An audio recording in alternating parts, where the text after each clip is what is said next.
பார்த்தோம்னா இந்த ஓமையினுடைய கருத்தை நம்ம தியானித்து பார்த்தோம்னா, சின்ன ஆளோ பெரிய ஆளோ, சின்ன விதையோ பெரிய விதையோ, ஆண்டவருடைய பார்வையில் எல்லாரும் என்ன செய்யணும்? வளரணும்.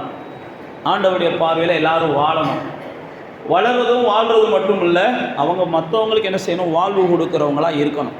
இதைத்தான் ஆண்டவர் இந்த ஓமையின் மூலமாக நமக்கு கற்றுக்கொள்ளுகிறார். இந்த மத்தேயுல 13வது அதிகாரத்தில் 31, 32 வசனங்களில் ஒரு சின்ன கருத்தை தான் ஆவியானவர் எழுதி வச்சிருக்கிறார்.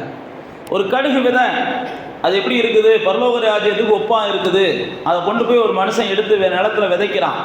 அது சகல விதைகளிலையும் சிறியது தான், ஆனால் வளரும் போது பார்த்தீங்கன்னா எல்லா பூண்டக்காட்டிலும் என்ன செய்யுது? அது பெருசாக வளருது. ஆகாயத்த பறவைகளும் அதன் கிளைகளில் என்ன செய்யுது? அடையத்தக்க அது ஒரு மரமாக மாறுதுன்றார். அப்போ தேவ பிள்ளைகளாகி நீங்களும் நானும் ஆண்டவர்கிட்ட வரும்போது எப்படிப்பட்டவர்களாகவும் இருந்திருக்கலாம். ஆண்டவரை அறியாத போது நம்ம எப்படிப்பட்டவர்களாகவும் இருந்திருக்கலாம். ஆண்டவருடைய பிள்ளைகளாக நாம் மாறுவதற்கு முன்பாக நம்முடைய வாழ்வை எப்படிப்பட்ட வாழ்வை வேணாலும் நம்ம வாழ்ந்திருக்கலாம். ஆனால் ஆண்டவரை அறிந்து ஆண்டவருடைய சமூகத்துக்கு வந்து ஆண்டவரை தெய்வமாய் தொழுது கொள்ளுகிற நானும் நீங்களும் மற்றவர்களுக்கு வாழ்வு கொடுக்கணும். மற்றவர்களுக்கு நம்ம பயனுள்ளவங்களாக இருக்கணும். மற்றவர்களுக்கு முன்பாக முதல்ல நாம் சாட்சிகளாக வாழ்ந்து காமிக்கணும் எல்லா வகையிலையும். அதை தான் ஆண்டவர் இங்கே சொல்லுகிற ஒரு ஓமையை பார்க்கிறோம். அப்போ தேவ பிள்ளைகளாகிய நானும் நீங்களும் ஒன்றை புரிந்து கொள்ளணும். என்னுடைய வளர்ச்சியை தேவன் விரும்புகிறார். நான் வளரணும்னு தேவன் விரும்புகிறார். தேவன் என்னை படைக்கும் போதே நீ வளரணும் அப்படின்னு சொல்லி தான் ஆசீர்வதிக்கிறார். நீ பழுகி பெருகணும். மனுஷனை படைக்கும் போதே ஆண்டவர் அப்படி ஆசீர்வாதம், முதல் ஆசீர்வாதமே அதுதான். எப்பா நீ இப்படியே இருக்கிறபடி இருக்கக்கூடாது, நீ பழுகி என்ன செய்யணும்? பெருகணும். நீ வளரணும், உன்னுடைய வம்சம் வளரணும். சங்கீதக்காரன் 115வது சங்கீதத்தில் சொல்லும்போது சொல்லுவார், கர்த்தர் உன் வம்சத்தை என்ன செய்வார்? 15, 14 115, 14 வாட்சி பார்த்தீங்கன்னா, கர்த்தர் உன் வம்சத்தை வளர வைக்கிறார், உன் பிள்ளைகளை வளர வைக்கிறார். சங்கீதம் 115ல் விக்கிரகங்களை குறித்து அவர் அநேக வார்த்தைகளை சொல்லுவார், பல காரியங்களை சொல்லுவார். ஆனால் நானும் நீங்களும் கர்த்தருடைய மகிமைக்காக வாழுகிறவர்கள் அப்படின்னு சொல்லிட்டு ஒவ்வொரு விஷயமா சொல்லிட்டு வரும்போது அந்த 14வது வசனத்தில் சொல்லுவார், கர்த்தர் உங்களையும் உங்களுடைய பிள்ளைகளையும் வர்த்திக்க பண்ணுவார். வானத்தையும் பூமியும் படைத்த கர்த்தர் நீங்கள்லாம் என்ன செய்வீங்க? ஆசீர்வாதமாக இருப்பீங்க. யாரை சொல்கிறாருன்னா அதுக்கு முதல் வாசிச்சு பார்த்தீங்கன்னா தெரியும். கர்த்தருக்கு பயப்படுகிற பெரியோரும் சிறியோரும், கர்த்தருக்கு பயப்படுகிற பெரியோரும் சிறியோரும் வாழ்ந்திருக்கணும். கர்த்தருக்கு பயப்படுகிற பெரியோரும் சிறியோரும் இந்த பூமியில் வளர்ச்சியை பார்க்கணும். நீங்களும் நானும் இந்த பூமியில் ஆசீர்வாதமாக இருக்கணுன்றது தான் கர்த்தருடைய பெரிய நோக்கம். அதனால தான் மனிதனை படைத்த உடனே என்ன செஞ்சார்? நீ பழுகி பெருகு, சும்மா இருக்காத, நீ பழுகி பெருகு. அதோடு மட்டும் இல்லை, நீங்கள் ஆதியாகமம் 9ஆம் அதிகாரத்தில் நோவாவை முத அவர் பூமிக்கு கொண்டு வருகிறார். கொண்டு வந்த உடனே நோவாவையும் பார்த்து அதுதான் சொல்லுவார், நீ என்ன செய்யணும்? பழுகி பெருகணும், நீ வளரணும், நீ வளரணும். தேவனுடைய சமூகத்துக்கு தேவனை தெய்வமாக நம்பி வந்திருக்கிற உங்களை பார்த்து ஆண்டவர் சொல்லுகிற இந்த ஆண்டின் புதிய காரியம், நீங்கள் இந்த ஆண்டில் என்ன செய்யணும்? இப்போ இருக்கிறத காட்டு நீங்கள் வளர்ந்து காமிக்கணும். எல்லா வகையிலையும் வளர்ந்து காமிக்கணும். எல்லா வகையிலையும் வளர்ந்து காமிக்கணும். மோசே இஸ்ரவேல் ஜனங்களை ஆசீர்வதிக்கும் போது சொல்லுவான், இப்போது இருக்கிறத பார்க்கல நீங்கள் 1000 மடங்கு என்ன செய்வீங்க? ஆசீர்வாதமாக இருப்பீங்கப்பா அப்படிம்பாரு. நீங்களும் நானும் ஆசீர்வாதமாக இருக்கணும், வளரணும், வாழ்ந்து காமிக்கணும் அப்படின்றதான் தேவனுடைய நோக்கம். தேவ பிள்ளைகளாகிய நானும் நீங்களும் ஏதோ வறுமையிலையும் பசியிலையும் அல்லது நானும் நீங்களும் ஒரே பரலோகத்தில் தான் நமக்கு இன்பம், பரலோகத்தில் தான் சந்தோஷம், இந்த பூமியில் நீங்களும் நானும் சந்தோஷமாக இருக்கக்கூடாதெல்லாம் வேதம் நமக்கு சொல்லலை. வேதம் நமக்கு சொல்லுகிறதெல்லாம் ஓ சமாதானம் நதியை போல என்ன செய்யணும்? பெருகணும். உனக்குள்ளே இருக்கிற சந்தோஷத்தை இந்த பூமியில் எவனும் என்ன செய்யக்கூடாது? எடுத்து போடக்கூடாது. உங்கள்கிட்ட இருக்கிற நித்திய மகிழ்ச்சி, உங்கள்கிட்ட இருக்கிற நித்திய சந்தோஷம், உங்கள்கிட்ட இருக்கிற நித்திய பேரின்பம், இதெல்லாம் நமக்கு வேதம் சொல்லுகிறது. நானும் நீங்களும் இந்த பூமியில் சந்தோஷமாக இல்லை அப்படின்னா வேற யாருடைய சந்தோஷத்தையும் தேவன் என்ன செய்யறதில்ல? கண்ணோக்கியே பார்க்கறதில்ல. பூமியில் தேவனை ஆராதிக்கிற நீங்களும் நானும் தான் சந்தோஷமாக இருக்கணும். நாம் சந்தோஷமாக இருந்தால் மாத்திரமே தேவனுடைய இருதயம் சந்தோஷப்படுகிறது. அப்போ தேவ பிள்ளைகளாகி நீங்களும் நானும் சந்தோஷமாக இருப்பதற்காக, இந்த பூமியில் மகிழ்ச்சியாக இருப்பதற்காக, இந்த பூமியில் வளர்வதற்காக, இந்த பூமியில் விருத்தி அடைவதற்காக, இந்த பூமியில் பெருகுவதற்காக, நானும் நீங்கள் இந்த பூமியில் வாழ்ந்து காமிப்பதற்காக தேவன் எல்லாவற்றையும் அவர் சாதகமாக்குவதற்கு வல்லவராக இருக்கிறார். எல்லாத்தையும் சாதகமாக்குவார். அவர் நமக்காக எல்லாத்தையும் சாதகமாக்குவார். எல்லாத்தையும் அவர் நமக்காக கீழாக்குவார். எல்லாத்தையும் தேவன் நமக்காக என்ன செய்வார்னா அடக்கி ஆளக்கூடிய அவர் வல்லவராக இருக்கிறார். அவர் எல்லாத்தையும் அடக்கி ஆளக்கூடியவர். அப்போ நீங்களும் நானும் என்ன செய்யணும்? இந்த பூமியில் வளரணும், வாழ்ந்து காமிக்கணும். அதனால தான் அங்கே ஓமே இயேசு சொல்கிறாரு, எப்பா ஒரு கடுகு எடுத்துக்கோங்க, ஒரு சாதாரண விதை தான். நீங்கள்லாம் பரலோக ராஜ்யத்தின் புத்திரர்கள். இங்கே உட்கார்ந்துருக்கிற நாமெல்லாம் யார்? பரலோக ராஜ்யத்தின் புத்திரர்கள். ஒரு சாதாரண கடுகு தான். அது விதைக்கும் போது கண்ணுக்கு தெரியாது, விதைக்கும் போது கண்ணுக்கு தெரியாது. இருக்கிற எல்லா பூண்டுகளிலும் அது சின்னது தான். ஆனால் அது விதைச்சு அப்படியே நீர் பாய்ச்சலுக்கு அப்புறம் பார்த்தீங்கன்னா அது வளர ஆரம்பிச்சிருது. எல்லா பூண்டுகளை காட்டிலும் அது என்ன செய்யுது? பெருசாக இருக்குது. அதுதான் உங்களுக்கு ஆராதனை நேரத்தில் சொன்னேன். யாபேத் என்ன செய்வார்? ஆண்டவரை பார்த்து யாபேஸ் ஜெபம் பண்ணுவார். ஆண்டவரே, என் சகோதரர்களை பார்க்கிலும் நான் சிறியவனாக இருக்கிறேன். நீங்கள் யாபேசின் ஜெபத்தை 1 நாளாகமத்தின் புத்தகம் 4ஆம் அதிகாரம் 9-10 வசனங்களில் வாட்சி பார்த்தீங்கன்னா தெரியும். அவன் சகோதரர்களை பார்க்கிலும் சந்தோஷம் இல்லாதவனாக இருந்தான். அவங்க சகோதரர்கள்லாம் சந்தோஷமா இருந்தாங்கன்ற மாதிரி தான் நமக்கு தெரியுது. அவன் சகோதரர்களை பார்க்கிலும் கனம் இல்லாதவனாக இருந்தான். ஏன்னா அவன் ஜெபம் பண்ணும்போது என்னை தீங்கு துக்கப்படுத்தாதபடிக்கு என்ன செய்யுங்க. எத்தனை தீங்குகளை சந்திச்சான்னு தெரியல, எத்தனை துன்பங்களை சந்திச்சான்னு தெரியல. அவனை பற்றி ஆவியானவர் 2 வசனத்தில் தான் எழுதி வச்சிருக்கிறார். அப்போ எத்தனையோ துன்பங்களை நம்ம சந்திக்கலாம், எத்தனையோ தீங்குகள் நமக்கு நேரிடலாம். நம்முடைய வாழ்க்கையில் என்ன நிகழ்ந்தாலும் அந்த யாபேசின் ஜெபம் நமக்கு ரொம்ப ஆவியானவர் என்ன செய்கிறார்னா நம்ம கவனிக்க வேண்டிய ஜெபமாக வச்சிருக்கிறார். ஆண்டவரை பார்த்து ஒரே வார்த்தையெல்லாம் ஜெபம் பண்ணுறான். ஆண்டவரே, என்னை ஆசீர்வதிங்க, எல்லையை பெருசாக்குங்க. யார் ஒருவர் வளர விரும்புகிறார்களோ அவர்கள் வளர்வதற்கான வாசல்களை ஆண்டவர் என்ன செய்கிறார்? விரிவாக்கி கொண்டே இருக்கிறார். இருக்கிறது போதும் அப்படின்ற இடத்துல நாம நிற்கிறதை தேவன் விரும்புகிறதில்ல. அதே போல எல்லாருடைய வாழ்க்கையும் இப்படித்தான் இருக்கும் அப்படின்னு ஒரு வட்டத்தை நாம போடுகிறத தேவன் விரும்புகிறதில்ல. நானும் நீங்களும் தேவனாலே அபிஷேகம் பண்ணப்பட்டவர்கள், தேவனாலே அழைக்கப்பட்டவர்கள். நம்ம அநேகருடைய வாழ்க்கைக்கு வெளிச்சம் கொடுக்க வேண்டியவங்க, அநேகருக்கு நம்ம உணவு கொடுக்க வேண்டியவங்க, அநேகருக்கு நம்ம உடை கொடுக்க வேண்டியவங்க, அநேகரை நாம் தூக்கி விட வேண்டியவங்க. நானும் நீங்களும் தலைவர்களாக தேவனாலே என்ன செஞ்சிருக்கிறோம்? இந்த பூமிக்கு வைக்கப்பட்டு இருக்கிறோம். நானும் நீங்களும் தேவனாலே இந்த பூமிக்கு வெளிச்சம் தரக்கூடியவர்களாக வைக்கப்பட்டு இருக்கிறோம். அதனால தான் நான் உங்களுக்கு சொல்கிறேன், நீங்கள்லாம் வளரணும். வாழ்ந்தா போதும்னு நினைக்கக்கூடாது, இருக்கிறத வச்சு வாழ்ந்தா போதும்னு நினைக்கக்கூடாது. நான் வளரணும், நான் 4 பேர்த்துக்காக என்ன செய்யணும்? பிரயோஜனமாக இருக்கணும், 4 பேர்த்துக்காக நான் பயன்படணும், 4 பேருடைய வாழ்க்கைக்காவது நான் என்ன செய்யணும்? ஒரு ஊண்டுகோலாய் அல்லது தூண்டுகோலாய் இருக்கணும். யாபேஸ் ஜெபிக்கிறான். ஜெபித்த உடனே தேவன் அவன் ஜெபத்தை கேட்கிறார். பைபிள் அப்படியே போட்டிருக்கு. அவனை ஜெபத்தை கேட்டு அவன் சகோதரர்களை எல்லாரையும் பார்க்கிலும் அவனை கனம் பெற்றவனாக யாபேஸை தேவன் மாற்றினார். அப்போ நீங்கள் வளர விரும்புனீங்க அப்படின்னா நிச்சயமாக நான் உங்களுக்கு சொல்கிறேன், தேவனை நேசிக்கிறவங்களை தேவன் அவங்க சந்ததியில் எப்பயுமே பெரிய ஆளாக வைக்கிறார். நீங்கள் நல்லா வாட்சி பாருங்கள். யார் தேவனை நேசிக்கிறாங்களோ அவங்க சந்ததியில் தேவன் அவங்கள தான் தலையாக வைக்கிறார். சின்னவன் பெரியவன்லாம் கிடையாது, தேவனை நேசிக்கிறவன் தான் தலை அவருடைய பார்வைக்கு. நீங்களும் நானும் தேவனை நேசித்தோம்னா நம்முடைய சந்ததிக்கு நாம தான் என்ன செஞ்சிடறோம்? தலையாக மாறிடுறோம். ஏன்னா நாம் வளரணும். தேவனை நேசிக்கிறவர்களை தேவன் என்ன செய்கிறார்னா அப்படித்தான் கனப்படுத்தி வைக்க விரும்புகிறார். அதனால தான் சாமுவேல் புஸ்தகத்தில் ஏலிட்ட சொல்லுவார், என்ன கனம் பண்ணுகிறவர்கள் நான் என்ன செய்வேன்? கனம் பண்ணுவேன் அப்படின்னு சொல்லுவார். என்ன ஒருத்தன் கனம் பண்ணான்னா, என்ன ஒருத்தன் மதிச்சான்னா, எனக்கு ஒரு முக்கியத்துவம் கொடுத்தானா நான் அவனுக்கு முக்கியத்துவம் கொடுப்பேன் அப்படின்னு ஏலியை பார்த்து ஆண்டவர் சொல்லுவார். ஏன் சொல்லுவார்னா, ஏலி கர்த்தரை கனம் பண்ணாதவனா இருந்தான். ஏலியை பார்த்து ஆண்டவர் சொல்லுவார், நீ என்னை பார்க்கிற உன் பிள்ளைகளை மதிக்கிற அப்படின்னு தான் பேசுவார். நீங்கள் ஏலி புஸ்தகத்தை வாட்சி, சாமுவேல் புஸ்தகத்தை வாட்சி பார்த்தீங்கன்னா, ஏலி வாழ்க்கையை வாட்சி பார்த்தீங்கன்னா தெரியும். ஏன் நான் உங்களுக்கு சொல்லுகிறேன்னா, கர்த்தர் எப்பயுமே என்ன செய்கிறார்னா இந்த உலகத்தில் இருக்கிற எல்லா சிருஷ்டிகளை காட்டிலும் மனிதனை நேசிக்கிறார்.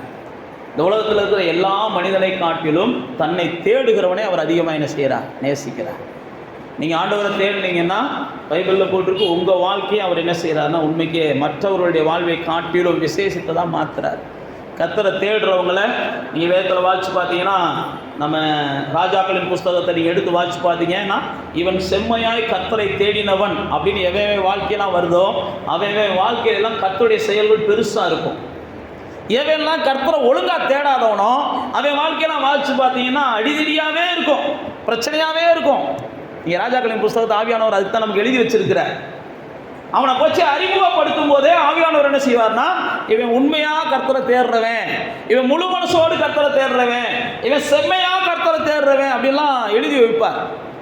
அப்படிப்பட்டவங்க வாழ்க்கையெல்லாம் வாசிச்சு பார்த்தீங்கன்னா அதுக்கப்புறம் பார்த்தீங்கன்னா அவங்களுக்கு பெரிய வெற்றி கிடைக்கும், பெரிய மேன்மையை கர்த்தர் கொடுத்துக்கிட்டே வருவார். அப்போ நீங்களும் நானும் கர்த்தரை தேடும் போதும் நேசிக்கும் போதும் நம்முடைய வாழ்க்கைக்கான விரிவாக்கத்தை கர்த்தர் என்ன செய்கிறாருன்னா உருவாக்குகிறார்.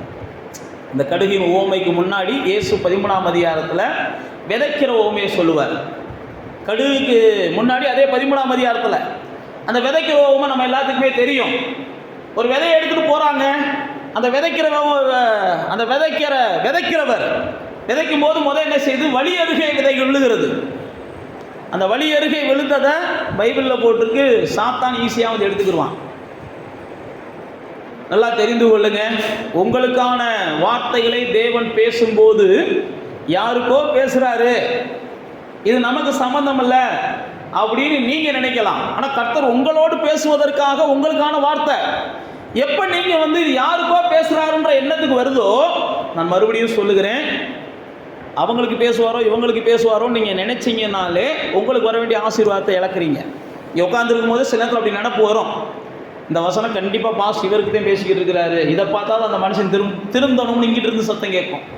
இங்கிட்டு இருந்து அப்படியே ஒரு சத்தம் கேட்கும், இந்த வார்த்தையை கர்த்தர் என்ன செய்யறாரு, இந்த மனுஷனுக்கு இந்த மனுஷத்தையும் பேசுறாரு, இதை கேட்டாவது இந்த மனுஷன் திருந்தணும் அப்படின்னு இங்கிட்டு இருந்து சத்தம் வரும். இந்த ரெண்டு சத்தமுமே வரக்கூடாத சத்தம். கர்த்தர் யாருக்கு பேசுகிறாரோ அவங்களுக்கு அது சத்தம் கேட்கட்டும். இவங்களுக்கு பேசுறது இவங்களுக்கு தெரியுது, இவங்களுக்கு பேசுறது இவங்களுக்கு தெரியுது, ஆனால் இவங்களுக்கு பேசுறது இவங்களுக்கு தெரிய மாட்டேங்குது. புரியுதா புரியலையா? குழப்பமா இருக்கா? உங்களுக்கு பேசுறதே உங்களுக்கு புரியணுமே ஒழிய அவங்களுக்கு பேசுறது உங்களுக்கு புரியக்கூடாது. நீங்க என்ன நினைச்சீங்கன்னா அவங்களுக்கு தான் பேசுறாரு, அது எனக்கு நல்லா புரியுது, அவங்களுக்கு புரிய மாட்டேங்குதுன்னு சொன்னீங்கன்னா, நான் மறுபடியும் சொல்லுகிறேன், உங்களுடைய சிந்தையினாலே நீங்க வீணர்களாய் மாறுகிறீர்கள். நீங்க உங்களுடைய வாழ்க்கையில் வர வேண்டிய அநேக நன்மைகளை நீங்க அசட்டை பண்றீங்க. அவங்களெல்லாம் நிதானிக்காதீங்க. அதனால தான் இயேசு சொன்னார், மாயக்காரனே உன் கண்ணில் இருக்கிறத பாடுறா, அவங்க கண்ணை பார்க்காதரா அப்படின்ற மாதிரிலாம் இயேசு சொல்லுவார். இதைத்தான் வழி அருகே விதைக்கப்பட்ட விதை உங்களை நோக்கி வருதுன்னா அது எனக்குரியதுன்னு நீங்கள் ஏற்றுக்கிட்டீங்கன்னா அது உங்களுடைய வாழ்க்கையில் அது பலன் தரும். அவங்களுக்கானது இவங்களுக்கானது நீங்கள் அதை அசட்டை பண்ணீங்கன்னா அதை பிசாசு உடனே என்ன செஞ்சிருவான், அவங்ககிட்டையும் போய் சேர விட மாட்டேன், உங்கள்கிட்டையும் போய் சேர விட மாட்டேன், உடனே தூக்கிடுவேன். உங்கள்கிட்டையும் சேர விட மாட்டேன், அவங்ககிட்டையும் சேர விட மாட்டேன். அதனுடைய விளைவு என்னன்னா ஒன்றுமே இல்லை. ஒரு வாழ்க்கையும் அதுக்கு மண்ணாத்தான் இருக்கும். பிசாசு தீட்டி போயிருவான் விதைய. பைபிள் அப்படி தான் போட்டிருக்கு. ரெண்டாவது தான் என்ன செய்யுது, கற்பாறை. அந்த கற்பாறையை குறித்து போட்டிருக்குது. கற்பாறையில் விழுந்த விதை கொஞ்ச நாள் சந்தோஷமா இருந்துச்சான். கொஞ்ச நாள் கழிச்சு வாழ்க்கையில் வருகிற சின்ன சின்ன துன்பங்களிலே அந்த துன்பங்களை மாத்திரம் பார்க்க ஆரம்பிச்சிச்சுன்னா, வளர விரும்புகிறவர்கள் என்ன தோல்வியை பார்த்தாலும் அந்த தோல்வியை நினைக்கக்கூடாது. தோல்வியிலிருந்து நாம் கற்றுக்கொண்ட பாடம் என்ன, அதிலிருந்து நாம் எடுத்துக்கொள்ள வேண்டிய சாராம்சம் என்ன, அதிலிருந்து நாம் எடுக்க வேண்டிய சத்துக்கள் என்ன, அதிலிருந்து நாம் கற்றுக்கொள்ள வேண்டிய ஞானம் என்ன, அதிலிருந்து நாம் கற்றுக்கொள்ள வேண்டிய புத்தி என்ன, இப்படித்தான் யோசிக்கணும். அப்பதான் தேவனுடைய பிள்ளைகள் என்ன செய்ய முடியும், வளர முடியும். வாழ்க்கையில தோல்வியை சந்திக்காத மனிதர்களே இல்லை. நீங்க சரித்திரங்களை வாசிச்சு பாருங்க, எந்த மனுஷன் தோல்வியை சந்திக்காம சாதிச்சிருக்காங்கன்னா எவனுமே கிடையாது. எவெல்லாம் சாதிச்சானோ அவெல்லாம் 1000 முறை தோல்விகளை சந்தித்தவர்கள் தான் என்ன செஞ்சிருக்கிறாங்க, சாதிச்சிருக்கிறாங்க. நம்ம எல்லாருக்குமே தெரியும். தாமஸ் ஆல்வா எடிசன், இவன் லாய்க்கே இல்லாதவன் அப்படின்னு அவங்க டீச்சர் என்ன செஞ்சாங்களாம், கேள்விப்பட்டிருப்பீங்க நீங்க எல்லாருமே. அவருடைய உதாரணம், அவர் 5வது படிக்கும் போது இவர் லாய்க்கே இல்லாதவர், இவருக்கு புத்தியே இல்லை, இவருக்கு சொல்லி கொடுக்கறதுக்கு எந்த என்ன செய்ய முடியாது, மேதையாலே முடியாது, உலகத்தில் இருக்கிற முதல் முட்டாளி வந்தான் அப்படின்னு அவங்க தாயாருக்கு என்ன செஞ்சாங்களாம், கேள்விப்பட்டிருக்கீங்களா இல்லையா? ஆமாம். அப்போ அவங்க தாயார் என்ன செஞ்சாங்களாம், இன்னையிலேருந்து நீ ஸ்கூலுக்கு போக வேண்டாம், ஏன்னா அவங்க டீச்சரால் என்ன செய்ய முடியலை, நீ பெரிய அறிவாளி. அவங்க தாயார் சொன்னது, உங்கள் டீச்சரால் உன்னை ஹேண்ட் பண்ண முடியல, உங்கள் டீச்சரால் உனக்கு சொல்லிக் கொடுக்க முடியலை, நீ கேட்குற ஒவ்வொரு கேள்வியும் உலகத்தில் எந்த மனுஷனும் பதில் சொல்ல முடியாத கேள்வியாக இருக்குது, அதனால் டீச்சர்ஸ்க்கெல்லாம் குழப்பமாகுது பதம்பி, நீ போக வேண்டாம் அப்படின்னு சொல்லி லைப்ரரியில் கூட்டு போய் நிறையா புஸ்தகங்களை அவனுக்கு வாங்கி கொடுத்து அவனை படிக்க வச்சு ஒரு தாய் என்ன செஞ்சாங்களாம், பல காரியங்களும் சொல்லி கொடுத்தாங்களாம். அந்த தாமஸ் ஆல்வா எடிசன் தான் பல தோல்விகளை வாழ்க்கையில் பார்க்கிறார். அதுக்கப்புறம் பார்த்தா பல வெற்றிகள், இன்னைக்கு வரைக்கும் வரலாற்றில் அழிக்க முடியாத ஒரு மனுஷன். நான் பார்க்குற மின்சாரத்துலேருந்து எல்லாத்துக்கும் கர்த்தா யாருன்னு பார்த்தா அவன் தான்.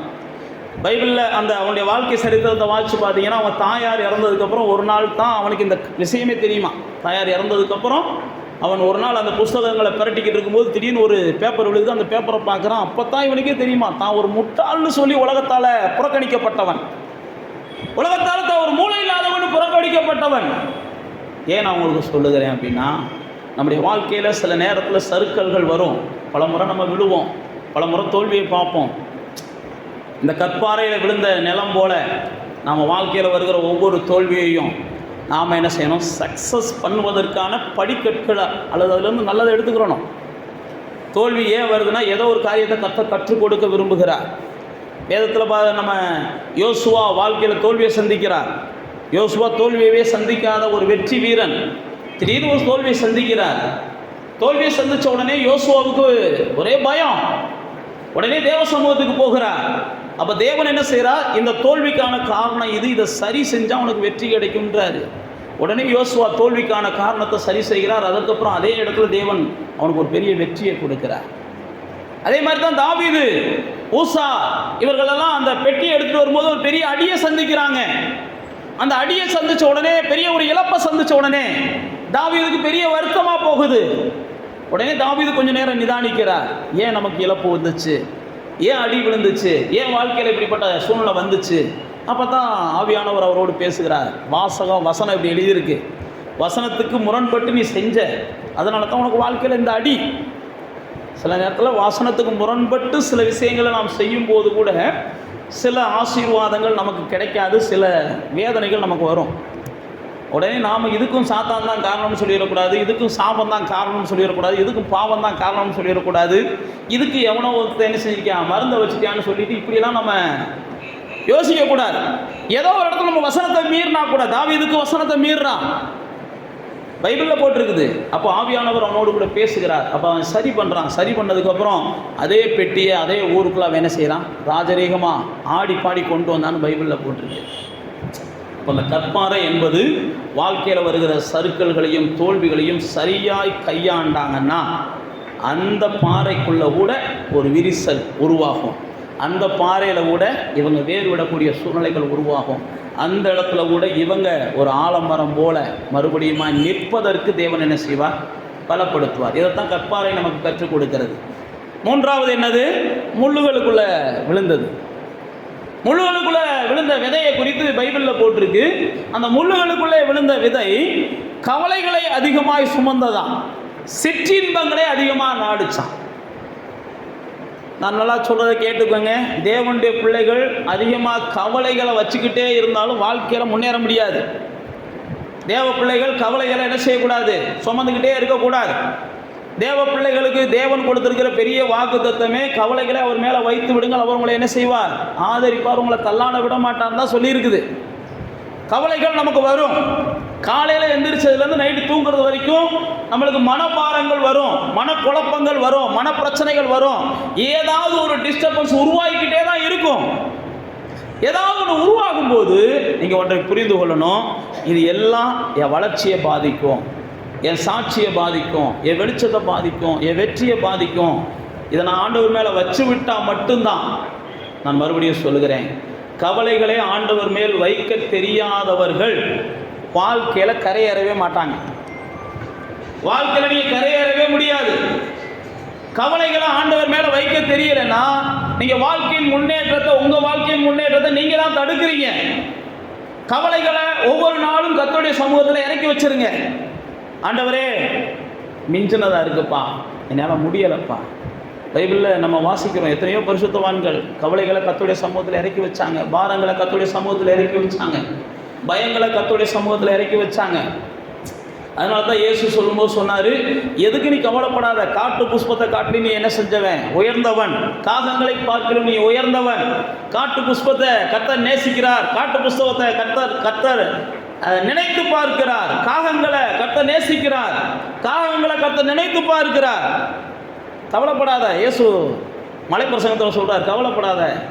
நீ கவலைப்பட்ட அப்படின்னாலே நான் மறுபடியும் சொல்லுகிறேன், நீங்கள் கொஞ்சம் கொஞ்சமாக மங்க ஆரம்பிச்சிருவீங்க. கவலை என்பது ஒரு மனுஷனுடைய ஓட்டம் வெற்றியாவதற்கு தடை செய்யும். அதுதான் எபிரேயர் 12ஆம் அதிகாரத்தில் ஆவியானவர் எழுதுகிறார். 11ஆம் அதிகாரத்தில் வெற்றி பெற்றவங்களா எழுதிட்டு வருவார். 12ஆம் அதிகாரத்தை ஆரம்பிக்கும் போது நீயும் வெற்றி பெறணும்னா பாரத்தையும் பாவத்தையும் என்ன செய்யணும்? விற்றணும். அதுதான் நான் உங்களுக்கு சொல்கிறேன். இந்த முள்ளுகளுக்குள்ளே விழுந்தது என்னன்னா பாவமும் பாரமும். பாரமும் பாவமும் ஒரு மனுஷனுக்குள்ளே இருந்தாலே அவனுடைய வாழ்க்கையில் வளர்ச்சி எப்போ வேணாலும் வீழ்ச்சியாக மாறும். எப்போ வேணாலும் வீழ்ச்சியாக மாறும். ஒரே நாளில் கூட வீழ்ச்சியாக மாறும். அப்போ தேவ பிள்ளைகளாகி நீங்களும் நானும் பாரத்தையும் பாவத்தையும் உதறணும். நம்மளை வந்து பிடிக்கத்தான் பார்க்கும். அப்படி தான் வேதம் நமக்கு சொல்லுது. நம்மளை பிடிக்கத்தான் பார்க்கும். பாவமும் நம்மளை பிடிக்கத்தான் பார்க்கும், பாரமும் நம்மளை பிடிக்கத்தான் பார்க்கும். ஒவ்வொரு நாள் நம்மளை அமுக்க பார்க்கும், நம்மளை மிதிக்க பார்க்கும், நம்மளை நசுக்க பார்க்கும், நம்மளை நெருக்க பார்க்கும். ஆனால் நீங்களும் நான் என்ன செய்யணும்? அதை உதறணும். இயேசுவி நாமத்தில் என் கவலைகளை நான் என்ன செய்கிறேன்? அவர் மேலே வைத்துறேன். இயேசுவி நாமத்தினால என் பாவ எண்ணங்களை சிலுவையில் அடிக்கிறேன். இயேசுவி நாமத்தினால என்னுடைய சரீரத்தை என்ன செய்கிறேன்? ஒப்பு கொடுக்குறேன். இப்படியெல்லாம் வந்து நீங்களும் நானும் என்ன செய்யணும்? அவருடைய நாமத்தை பயன்படுத்தி பயன்படுத்தி பயன்படுத்தி பாவத்தையும் பாரத்தையும் தூரமாக்கலாம். அப்போ தான் நமக்கான வளர்ச்சி நேர்த்தியாக இருக்கும். இது 3வது விதை. 4வது விதையை குறித்து ஆவியானவர் எழுதி வச்சிருக்கிறார். அது நல்ல நிலம். ஆனால் 30, 60, 100 மாதம் என்ன செஞ்சான்? பலன் கொடுத்துச்சான்.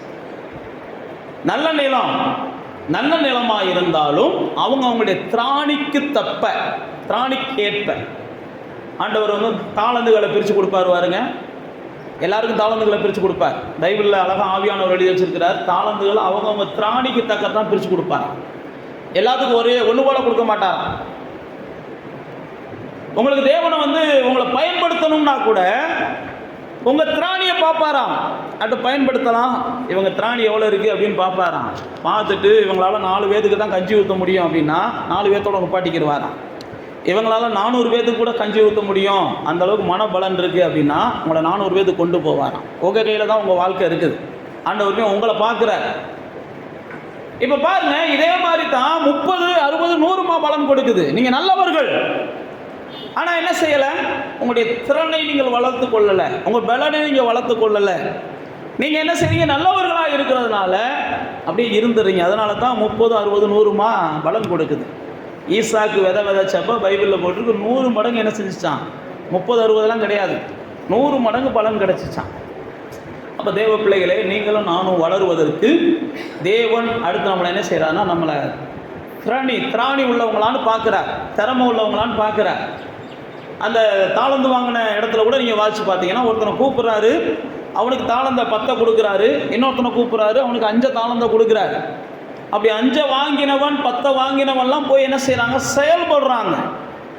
உங்கள்கிட்ட இருக்கிற தாளந்துகளை அல்லது உங்கள்கிட்ட இருக்கிற திறமைகளை, தேவன் உங்களுக்கு கொடுக்குற வாய்ப்புகளை, தேவன் உங்களுக்கு கொடுக்குற வாசல்களை நீங்கள் சரியாக பயன்படுத்தினீங்கன்னா உங்களுக்கு அடுத்தடுத்து வாசல்களை திறந்து கொடுப்பாரு. நீங்கள் கொடுக்கறதையே சரியாக பயன்படுத்தலைன்னா இனியும் தேவன் கொடுக்க மாட்டார். பைபிளில் போட்டு கொடுத்ததையும் எடுத்து என்ன செய்வாராம்? பயன்படுத்துகிறவங்க கையில் கொடுப்பாராம்.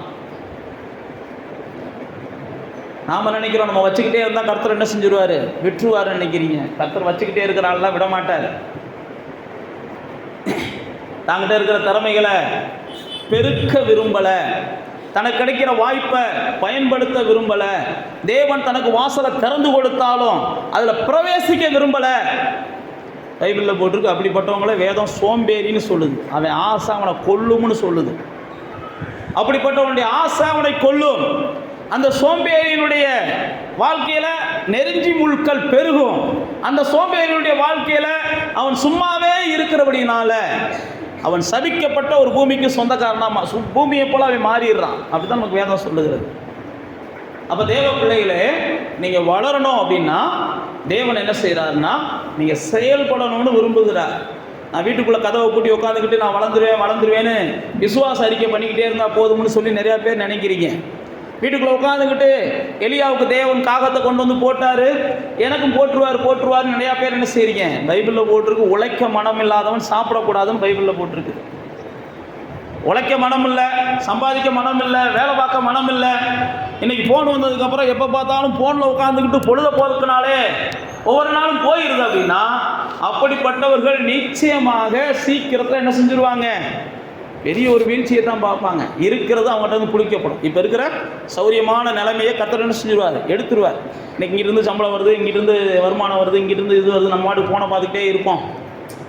அப்பா சம்பாதிச்சு வச்சு போயிருக்காரு, அம்மா சம்பாதிச்சு வச்சு போயிருக்காங்க, தாத்தா சொத்து இருக்குது, ஃபோனை பார்த்துக்கிட்டே இருப்போம் அப்படின்னு இருக்கிறவங்கெல்லாம் ஒரே நாளில் எவனோ ஒருத்தன் பிடிக்கிட்டு போயிருக்கான். நான் மறுபடியும் சொல்லுகிறேன், உங்கள்கிட்ட இருக்கிறது பெருகணும்னா நீங்கள் என்ன செய்யணும், உழைக்கணும், செயல்படணும். உங்கள்கிட்ட இருக்கிறது செயல்படாமல் பெருகாது, நீங்கள் உழைக்காமல் பெருகாது. ஆண்டவர் நீங்கள் வளர வேண்டும் என்று விரும்புகிறார். எல்லா சூழ்நிலையும் உங்களுக்கு இருக்கலாம், எல்லா சூழ்நிலையும் இருந்தாலும் நீங்கள் ஏதாவது உழைக்கிறதுக்கு முயற்சி பண்ணணும், நீங்கள் பிழைக்கிறதுக்கு ஏதாவது செஞ்சு ஆகணும். கர்த்தர் விரும்புகிறார். தான் உங்களுடைய திராணிக்கு தக்க நீங்கள் கொஞ்சம் செயல்பட்டீங்கன்னா உங்களை இன்னும் அநேகத்துக்கு அதிகாரியாக மாற்றுறார். நீங்கள் கொஞ்சம் செயல்பட்டீங்கன்னா இருக்கிறத வச்சு, இல்லாத விடுங்க. ஆண்டவரே அவன்கிட்ட 5 தாளந்தான் கொடுத்துருக்க, என்கிட்ட கொஞ்சம் மாத்தையும் கொடுத்துருக்குற அப்படின்லாம் யோசிக்கக்கூடாது. 1 கொடுத்தாரோ, 5 கொடுத்தாரோ, 10 கொடுத்தாரோ, 50 கொடுத்தாரோ, 100 கொடுத்தாரோ, எனக்கு என்ன செய்ய முடியுமோ அதை நான் செய்து கொண்டே இருக்கணும். அதுதான் கர்த்தர் எதிர்பார்க்குறேன். என்னால் என்ன செய்ய முடியும்? அதனால தான் பவுல் அப்போஸ்தலன் அழகாக சொல்கிறான். அவன் வந்து என்ன செய்கிறான், விதைக்கிறான், இவன் வந்து நீர் பாய்ச்சறான். ஆனால் விளைச்சல் கர்த்தர் தான் தரணும். கொரிந்தியர் சபைக்கு எழுதுகிறார். ஏதோ விதைச்சதுனால அவன் பெரியவன் கிடையாது, நீர் பாய்ச்சதுனால இவனும் பெரியவன் கிடையாது. கர்த்தர் தான் என்ன செஞ்சார், விளைய செஞ்சார். அப்போ உங்களுடைய வளர்ச்சி கர்த்தரிடத்துலேருந்து வருகிறது. ஆனால் விதைக்கிறதும் நீர் பாய்ச்சறதும் நீங்கள் முடிஞ்சதை செய்யணும். விதைக்கிற ஆட்கள் விதைக்கணும், நீர் பாய்ச்சுகிற ஆட்கள் நீர் பாய்ச்சணும். உங்களுக்கு என்ன முடியுமோ அவங்க செய்கிறது தான் இவங்க செய்யணும்னு அவசியம் இல்லை, இவங்க செய்கிறது தான் அவங்க செய்யணும்னு அவசியம் இல்லை. ஆனால் எதையாவது ஒன்றை செஞ்சுக்கிட்டே இருக்கும். கைக்கு நேரிடுகிறதை பிரசங்கி சொல்கிறான். உன் கைக்கு என்ன நேரிடுகிறதோ அதை என்ன செஞ்சுக்கிட்டே இரு.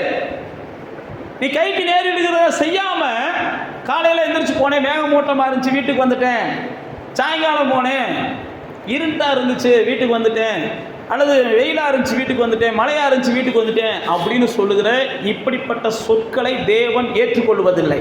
அப்படிதான் பிரசங்கி சொல்கிறார். வழியில் சிங்கம் இருக்குது, இங்கிட்டு போனால் பாம்பு இருக்குது, அங்கிட்டு போனால், இதெல்லாம் நீதிமொழிகளில் ஆவியானவர் எழுதி வச்சிருக்கிறார். சோம்பேறியினுடைய வார்த்தைகள் தான் சாக்கு போக்குகள். நீ ஏன்டா வளரல? நான் வளராததுக்கு காரணம் அவங்க, நான் வளராத காரணம் இவங்க, நான் வாழாத காரணம் இவங்க, நான் வாழ முடியாத காரணம் அவங்கன்னு எந்த ஒரு மனுஷன் சொல்கிறானோ அவனை தான் பைபிள் சோம்பேறின்னு சொல்லுது. சோம்பேறின்னு அவங்கள தான் சொல்லுது. என் வாழ்க்கை கெட்டு போனதுக்கு காரணம் இவங்க. நான் மறுபடியும் சொல்லுகிறேன், தேவன் அவங்களுடைய செயல்களை வைத்து உங்கள் வாழ்க்கை கெட்டு போகிறதுக்கு அனுமதிக்க மாட்டார்.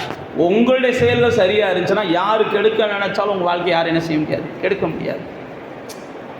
அப்போ தேவ பிள்ளைகளே, நீங்களும் நானும் வளரணும், நல்லா வாழ்ந்து காமிக்கணும், இந்த பூமியில் ஜெயிச்சு காமிக்கணும். அதனால தான் கடுகு விதையை ஆண்டவர் ஓமையாக சொல்கிறாரு. கடுகு விதையை ஆண்டவர் ஓமையாக சொல்கிறாரு. நான் வாசித்த அந்த தாளந்துகள் அந்த இதில் 25ஆம் அதிகாரத்தில் இருக்கும். அதே 25ஆம் அதிகாரத்தில் தான் புத்தியுள்ள கன்னிகைகளை பற்றியும் புத்தி இல்லாத கன்னிகைகளை பற்றி ஆவியானவர் எழுதி வச்சிருப்பார். புத்தியுள்ள கன்னிகைகள் என்ன செய்வாங்க, என்னதான் இருந்தாலும் எப்பயும் ஆயத்தமாக இருப்பாங்க.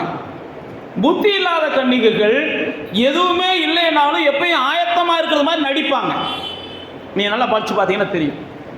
புத்தி இருக்கிறவங்க நடிக்க மாட்டாங்க, புத்தி இல்லாதவங்க என்ன செய்வாங்க, நடிப்பாங்க. ஆனால் 2 பேர்த்தையும் வெளிச்சம் போட்டு காமிப்பதற்கு தேவன் ஒரு நேரம் வச்சிருக்கிறார். 2 பேர்த்தையும் வெளிச்சம் போட்டு காமிக்கிறதுக்கு நடிக்கிறவங்களுக்கும் நடிக்காதவங்களுக்கும் உள்ள வித்தியாசத்தை தேவன் காமிக்கிறார். அந்த புத்தியுள்ள கன்னிகைகள் அவங்களை குறித்து அந்த இடத்துல 25ஆம் அதிகாரம் மத்தேயுல போட்டிருக்கு. ஏதோ தேவன் வரும்போது அவ்வளவு ஆவலாக இருக்கிறாங்க. சிலர் பார்த்தீங்கன்னா நடிக்கும்போது அவ்வளோ நல்லா நடிப்பாங்க. எனக்கு மட்டும் ஒரு வாய்ப்பு கிடைச்சிச்சுன்னா நான் தான் வல்லபாய் பட்டேலாக மாறிடுவேன்ற மாதிரிலாம் நடிப்பாங்க. வாய்ப்பு கிடைச்சிச்சுன்னா போதும், நான் தான் அடுத்த ஒபாமாவாக மாறுவேன்னு கூட என்ன செய்வாங்க, பேசுவாங்க. நான் மறுபடியும் சொல்லுகிறேன், அவங்க எப்படிப்பட்டவங்க அப்படின்றத ஆண்டவர் நிச்சயமாக ஒரு நாள் வெளிப்படுத்துவார். புத்தி இல்லாதவர்கள், அவர்கள் கைவிடப்பட்டாங்க, கதர்னாங்க, பைபிளில் போட்டிருக்கு.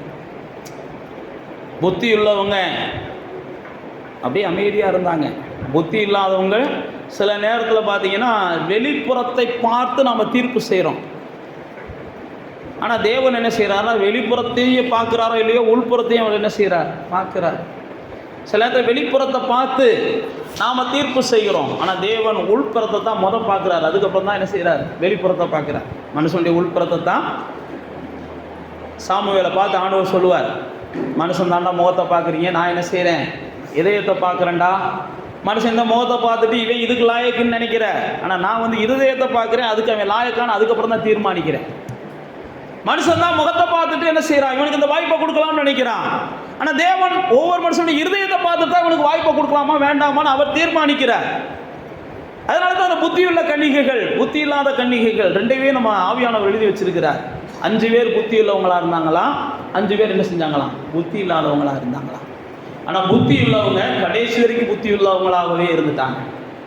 புத்தி உள்ளவங்க நல்லா தெரிந்து கொள்ளுங்க, புத்தி இல்லாதவங்களுக்கு இறக்கம் காமிக்கல.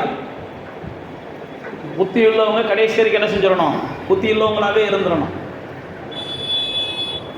புத்தி இல்லாதவங்க வாய்ப்பு கிடைக்கும் போதெல்லாம் தவற விட்டுறாங்க. கடைசி நேரத்தில் வாய்ப்பெல்லாம் வீணாக்கிட்டு கடைசி நேரத்தில் யாரையாவது தொத்திக்கிட்டு நம்ம வாழ்ந்துடலாம்னு நினைக்கிறாங்க. அவங்க நம்பிக்கை கண்டிப்பாக அவங்களை ஏமாத்தும். அப்படிதான் அந்த புத்தி இல்லாதவங்க நினைச்சாங்க. அவங்க என்ன வச்சிருக்கிறாங்க, நம்மகிட்ட என்ன இல்லைனாலும் கொஞ்சம் என்ன செஞ்சிடலாம், அவங்ககிட்ட வாங்கிக்கிடலாம். நான் மறுபடியும் சொல்லுகிறேன், நமக்கு ஒரு ஆபத்து வந்துச்சுன்னா அவங்க உதவுவாங்க, நமக்கு ஒரு தேவை வந்துச்சுன்னா இவங்க உதவுவாங்க. இப்படிப்பட்ட எண்ணம் என்னைக்கு இருந்தாலும் உங்களை ஏமாத்தும். நான் தான் மறுபடியும் சொல்கிறேன், நான் தான் அப்படிப்பட்டவங்களுக்கு உதவணும், நான் தான் அப்படிப்பட்டவங்களை தூக்கி விடணும் அப்படின்ற எண்ணம் தான் உங்களை உயர்த்தும். நீங்கள் எப்போ வந்து எனக்கு ஒரு பிரச்சனை வந்துச்சு, எனக்கு ஒரு தேவைன்னு வந்துச்சு அப்படின்னா இவங்க இருக்கிறாங்க அவங்க இருக்கிறாங்கன்ற எண்ணத்துக்கு நீங்கள் வரீங்களோ அப்பயே உங்களுடைய வளர்ச்சி முடங்குது. நீங்கள் வளரவே மாட்டீங்க.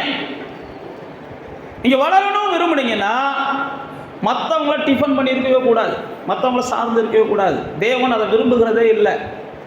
ஒவ்வொரு மனுஷனும் தன்னை தேவனோடு இணைத்து கொண்டு வாழணும். தேவன் ஒவ்வொரு மனிதனும் தன்னோடு இணைத்திருக்கும் போது அவன் வாழ்வதற்கான சகல வழிகளையும் அவர் உருவாக்குகிறார். நான் மறுபடியும் சொல்லுகிறேன், இந்த ஆண்டில் யாரையாவது சார்ந்து வாழணுன்ற எண்ணம் உங்களுக்குள்ளே இருந்துச்சுன்னா அதை முதல்ல செய்யுங்க. அதுதான் உங்கள் வளர்ச்சியை தடுக்குது. அந்த வளர்ச்சியை உங்கள் வாழ்க்கையிலே வளர்ச்சி எது தடுக்குதுன்னா, நீங்கள் யாரையோ ஒரு ஆளை என்ன செய்கிறீங்க, இவங்க நாளைக்கு இந்த காரியங்கள் வரும்போது எனக்கு உதவுவாங்க, அவங்க உதவுவாங்கன்ற எண்ணத்தை நீங்கள் விட்டுருங்க. நான் மறுபடியும் சொல்கிறேன், நான் தான் 4 பேருக்கு என்ன செய்யணும், உதவணும். நான் ஆசீர்வதிக்கப்பட்டவன், நான் தேவனுடையவன், நான் தேவனாலே அபிஷேகம் பண்ணப்பட்டவன். இந்த புத்தி இல்லாத கழுதையை அப்படி தான் நினச்சிச்சுன்னு பைபிளில் இருக்குது. ஆனால் புத்தி உள்ளவங்க கடைசி வரைக்கும் என்ன செஞ்சாங்க, புத்தியாகவே இருந்தாங்க. புத்தி உள்ளவங்க நல்லா தெரிந்து கொள்ளுங்க, சில நேரத்தில் நம்ம என்ன செஞ்சிடக்கூடாது, இறக்கம் காமிக்கிறோம்னு இருக்கிறத இழந்துடக்கூடாது. அதனால தான் அதிலெல்லாம் ஆவியானவர் பேதுரு மூலமாக எழுதி வச்சிருக்கிறார். எப்பா உனக்கு திராணி இருக்கும்போது என்ன செய்ய, உதவி செய்யத்தக்க அளவுக்கு தான் உதவி செய்யணும். உதவி தக்கவங்களுக்கு தான் உதவி செய்யணும். உதவி செய்யத்தக்க அளவுக்கு. உங்கள்கிட்ட 2 இருக்கும்போது நீ 1 கொடுக்கலாம், 2ஐயும் கொடுக்கணும்லாம் வேதம் நமக்கு சொல்லலை. அதனால் உதவி செய்யும் போது உன் திராணிக்கு தக்க அளவுக்கு. யார்கிட்டையும் கடன் வாங்கி இன்னொருத்தவங்களுக்கு என்ன செய்யக்கூடாது, கடன் கொடுக்கக்கூடாது. ஒருத்தவங்களுக்கு இன்னொருத்தவங்களுக்கு நம்ம பிணையிடுவதை கூட வேதம் நமக்கு என்ன செய்யலை, அனுமதிக்கலை. முடிஞ்ச அளவுக்கு என்ன செய்யுங்க, இவங்க கொடுத்துருவாங்க அதுக்கு நான் பொறுப்புலாம் யாருக்கிட்ட என்ன செய்யாதீங்க, ஜாமீன் போடாதீங்க. தேவ பிள்ளைகள் அப்படிலாம் செய்யக்கூடாது. உங்கள் கையில் இருந்தால் என்ன செய்யுங்க, கொடுங்க. நீ கொடுத்தாலும் சரி கொடுக்காட்டினாலும் சரி போப்பாட்டு கூட விட்டுறலாம். இவங்க கொடுத்துருவாங்க அதுக்கு நான் ஜாமீன் பொறுப்பு, இவங்க செஞ்சுருவாங்க அதுக்கு நான் பொறுப்பு அப்படின்ற இடத்துக்குலாம் இன்னைக்கு வருகிற அளவுக்கு நீங்களும் பக்குவமான ஆளுகள் இல்லை. யாரை நீங்கள் பொறுப்புக்கு ஒப்படைக்கிறீங்களோ அவங்களும் அதுக்கு தகுதியான ஆள்லாம் கிடையாது. உங்கள் முன்னாடி கண்ணை கசக்கணுன்னு நீங்கள் என்ன செஞ்சுருவீங்க, கையெழுத்து போட்டுருவீங்க. அதுக்கப்புறம் என்ன செய்வாங்க, நீங்கள் கண்ணை கசக்கிற அளவுக்கு தான் உங்கள் சூழ்நிலைகள்லாம் மாறும், கையெழுத்து போட்ட நீங்கள். அதனால் தேவ பிள்ளைகளே, புத்தி உள்ளவங்க கடைசி வரைக்கும் என்ன செய்யுங்க, புத்தி உள்ளவங்களாகவே இருந்துருங்க. இப்படி தான் அந்த புத்தி உள்ளவங்ககிட்ட வந்து அவங்க கண்ணை கசக்கிட்டு கேட்குறாங்க. உடனே அந்த புத்தி உள்ளவங்க என்ன முடிவெடுத்தாங்க, ஏமா நான் உனக்கு கொடுத்தேன்னு வையேன், நீ கைவிடப்பட்டது மாதிரி நான் என்ன செஞ்சிருவேன், கைவிடப்பட்டுருவேன். நீ விழுந்து போனது மாதிரி நானும் விழுந்து போயிடுவேன். நீ தோத்து போனது மாதிரி நானும் தோத்து போயிடுவேன். ஓ வாழ்க்கை இருண்டு போனது மாதிரி ஏ வாழ்க்கை இருண்டு போயிடும். ரெண்டாவது கடைகளில் போய் தேடி பாருங்க, என்ன ஆளை விட்டுருமா அப்படின்னு அந்த புத்தி உள்ளவர்கள் பேசுவாங்க. வளர விரும்புகிற நீங்கள் எல்லாவற்றிலும் கொஞ்சம் என்ன செய்யணும், புத்தியாக நடக்கணும். உங்கள் வளர்ச்சி அது கூட பாதிக்கும். நீங்கள் சரியாக புத்தியனமாக சில முடிவுகளை எடுத்தீங்கன்னா அது கூட உங்கள் வளர்ச்சி என்ன செய்யும், பாதிக்கும். ஏன்னா நீங்கள் வேறு பார்த்தீங்கன்னா சவுலோட வாழ்க்கையுடைய வீழ்ச்சிக்கு புத்தியனமான முடிவுகள் காரணம்னு ஆவியானவர் எழுதி வச்சிருக்கிறார். அவன் புத்தியனமாக எடுத்த சில முடிவுகள் தான் அவனுடைய வீழ்ச்சிக்கு காரணமாக இருந்துச்சான். அவனை தேவன் எங்கேயோ உயரத்தில் வைக்கிறார். அவன் கழுதையை தேடிட்டு போனவன், அவனை கொண்டு போய் தேவன் ராஜரகத்தில் உட்கார வைக்கிறார். அதுக்கப்புறம் பார்த்தீங்கன்னா அவன் எடுத்த சில புத்தீனமான முடிவுகள். அதில் ஒரு முடிவு என்னன்னா, அவனை இந்த படையில் இந்த தேசத்தில் இருக்கிற மக்கள் எல்லாம் அழிச்சிரு, ஆடு மாடுகள் எல்லாம் அழிச்சிருன்றாரு. நீங்கள் வேதத்தில் வாசிச்சு பார்த்தீங்கன்னா அவன் ஆடு மாடுகள் அந்த தேசத்தில் இருக்கிறதெல்லாம் சிலதை ஒழிச்சு வச்சுருவான். இவனை அழிக்க சொன்னால் அவன் என்ன செய்வான்? ஒழிச்சு வச்சுக்குவான். சில நேரத்தில் இதுதான் நமக்கு பிரச்சனை. தேவன் இந்த சுபாவத்தை அழிச்சிருப்பார், நாம் என்ன செய்கிறோம்? ஆலயத்துக்கு வரும்போது மாத்திரம் அந்த சுபாவத்தை ஒழிச்சு வச்சுட்டு வந்துடுவோம். புரியுதா? புரியலையா? அழிச்சிருந்தா என்ன அர்த்தம்? நம்ம அதுக்கப்புறம் அந்த எண்ணம் வரக்கூடாதுன்னு அர்த்தம். நாம் என்ன செஞ்சிடறோம்? ஆலயத்துக்குள்ளே வரும்போது மட்டும் அந்த எண்ணத்தை ஒழிச்சு வச்சுட்டு ஆலயத்தை விட்டு போன உடனே என்ன செஞ்சிடறோம்? நம்ம திரும்ப ஓப்பன் பண்ணி விட்டு வந்துடுறோம். இப்படி தான் அன்னைக்கு புத்தியீனமாக செஞ்சான் யார்? சவுல். நான் மறுபடியும் சொல்லுகிறேன், ஆண்டவர் சொல்லுகிற வார்த்தை, இது உனக்கு வேண்டாம்ப்பா, உன் வம்சத்துக்கே வேண்டாம்ப்பா, இது அவமானத்தை கொடுக்கும்பா, இது வேண்டாம்ப்பா, இது அழிச்சிருப்பா, அவங்க என்னைக்கு இருந்தாலும் தொல்லையை கொடுக்குறவேன்ப்பா, அப்படி தான் சொல்கிறார். என்னைக்கு இருந்தாலும் ஒரு நாள் மாட்டோம், என்னைக்கு இருந்தாலும் ஒரு நாள் வேதனை, என்னைக்கு இருந்தாலும் உனக்கு வெக்கம், என்னைக்கு இருந்தாலும் உனக்கு துக்கம், என்னைக்காவது ஒரு நாள் இது உன்னை பாதிக்கும், விற்று விற்று அவனை அழிச்சு போட்டுன்றாரு. ஆனால் பைபிளில் போட்டிருக்கு அவன் என்ன செஞ்சான்? தேவையானதை கொண்டு போய் ஒழிச்சு வச்சான். அப்போ தான் சாமுவேல் வருகிறார். சாமுவேல் வந்த உடனே என்னப்பா சொன்னதெல்லாம் செஞ்சிட்டியான்னு கேட்குறார். படிச்சிருக்கீங்களா? அதெல்லாம் படிக்கலைன்னா போய் படிங்க. அப்போ தான் அவர் என்ன செய்வார்? ஆமாண்டவர், ஆமாம் சாமுவேல் ராஜா, இது தீர்க்கதரிசி அவர் ஊழியக்காரர், நீங்கள் சொன்னதெல்லாம் நான் என்ன செஞ்சுட்டேன் அப்படின்னு சொன்னால் திடீர்னு பார்த்தா சத்தம் கேட்குது. என்னடா சத்தம் அப்படின்றார். அப்படியா, அது ஆண்டவருக்காக எடுத்து வச்சேன்றேன். ஆண்டவர் அப்போ தான் சாமுவேலுமா சொல்லுவார், இரண்டகம் பண்ணுற, பில்லி சூனியம் பண்ணுறதை காட்டிலும் மோசமான பாவம் இது, விக்கிரக ஆராதனை காட்டிலும் இது மோசமான பாவம், அப்படி தான் பேசுவோம். நீங்கள் படித்து பாருங்கள், சாமுவேல் சொல்லுவான், விக்கிரக ஆராதனையை காட்டிலும் இது மோசமானது, பில்லி சூனியத்தை காட்டிலும் இது மோசமானது, என்னடா நினச்ச அப்படின்னு சொல்லி சத்தம் போடுவார். அதுக்கப்புறம் தான் அவருடைய வீழ்ச்சி ஆரம்பிக்கும். சில புத்தீனமான முடிவுகள் நம்முடைய வளர்ச்சியில் இருக்கிறதையும் நமக்கு என்ன செஞ்சிடும்? வீழ்ச்சிக்கு நேராக கொண்டு போயிடும். அந்த தாளந்துகளை புதைத்து வைத்தவன் அவன் நினைச்சான் நம்ம ஞானமாக முடிவெடுக்கிறோம்னு நினைச்சான். அந்த தாளந்துகளை போய் புதைத்து வைக்கிறவன் அவன் நினைச்சது என்ன? ராஜா வரும்போது நாம் அந்த ராஜாட்ட அவர் கொடுத்த காசை அப்படியே கொண்டு போய் என்ன செஞ்சிருவோம்? கொடுத்துருவோம். அந்த அதிகாரி வரும்போது அவர் கொடுத்ததை கொண்டு போய் அப்படியே கொடுத்துருவோம். சில நேரம் நம்ம அப்படி தான் நினைக்கிறோம். எனத்துக்கு வம்பு, இதை 4 பேர்ட்ட போய் கொடுத்து, இதை 4 பேர் ஏதாவது ஒரு வகையில் வாங்கிட்டு ஓடி போயிட்டேன்னு என்ன செய்யறது? இதை வாங்கிட்டு 4 பேர் நன்றி இல்லாமல் போயிட்டான்னு என்ன செய்யறது? அதுக்கு பதிலாக நம்ம என்ன செஞ்சுருவோம்? நம்ம ஒளிச்சே வச்சுருவோம். என்னைக்கு ஆண்டவர் வருவாரோ அன்னைக்கு காமிச்சுக்கிறோம், நம்புகிறோம். ஆனால் ஆண்டவர் இப்படிப்பட்டவர்களுடைய வாழ்க்கையில் பிரியப்படுகிறது இல்லை. பைபிள் அப்படி தான் போட்டிருக்கு. ஒளிச்சு வச்சவனை கூப்பிட்டு பிரயோஜனம் இல்லாத ஊழியக்காரனேன்றாரு. நீ எனக்கும் பிரயோஜனம் இல்லை, எவனுக்கும் பிரயோஜனம் இல்லை. ஆனால் ஆண்டவர் என்ன செய்கிறாரு? நீங்கள் உங்களுக்கும் பிரயோஜனமாக இருக்கணும், அவருக்கும் பிரயோஜனமாக இருக்கணும், எல்லாருக்கும் பிரயோஜனமாக இருக்கணும். அதுதான் உங்களுடைய வளர்ச்சி. வளர்ச்சின்றது பிரயோஜனமாக இருக்கணும். ஆனால் அந்த மனுஷன் என்ன செஞ்சான்? யாருக்கும் பிரயோஜனம் இல்லை. இவனை கொண்டு போய் அழுகையும் பற்கடிப்பும் உள்ள இடத்துல என்ன செய்யுங்க? தூக்கி போடுங்க அப்படின்னு சொல்லிடுவார். சில நேரத்தில் நானும் நீங்களும் சில பயங்கள், சில காரியங்களை தொடுறதுக்கு பயப்படுவோம், சில காரியங்களை ஆரம்பிக்கிறதுக்கு பயப்படுவோம், சில காரியங்களை செய்கிறதுக்கு பயப்படுவோம். நான் மறுபடியும் சொல்லுகிறேன், தேவ சத்தத்தை கேட்டாச்சு, தேவ திட்டம் இதுதான், தேவ சித்தம் இதுதான் தெரிஞ்சுன்னா பயமில்லாமல் எதையும் செய்யுங்க. எதையும் பயமில்லாமல் செய்யுங்க. அப்படி துவங்கும் போது தான் உங்களுக்கு எல்லாமே இருட்டா தெரியும். தேவ சித்தம்னு தெரிஞ்ச உடனே நீங்கள் துவங்க ஆரம்பிச்சிட்டிங்கன்னா, துவங்கின உடனே உங்களுக்கு என்ன செஞ்சுருக்கோம்? பெரிய வெளிச்சம் உண்டாகிறத நீங்கள் பார்ப்பீங்க. ஆண்டவர் உங்கள் ஒரு அடியை அவர் எதிர்பார்க்குறார். நீங்கள் ஒரு அடி யோர்தானில் வச்சா போதும். யோர்தான் பிரவாகித்து ஓடுகிறது. பைபிள் அப்படி போட்டிருக்கு. பிரவாகித்துனா என்னது? கரை புரண்டு ஓடுது. கரை புரண்டு ஓடுகிற அந்த யோர்தானில் ஆண்டவர் சொல்கிறாரு, நீ போய் காலை வையின்றாரு. காலை வைக்கும் போது என்ன செய்யணும்? உடன்படிக்கப்பட்டு இருக்கணும்ன்றாரு. அப்படின்னா என்ன அர்த்தம்னா, ஆண்டவரோட சரியான உறவு இருக்கணும்.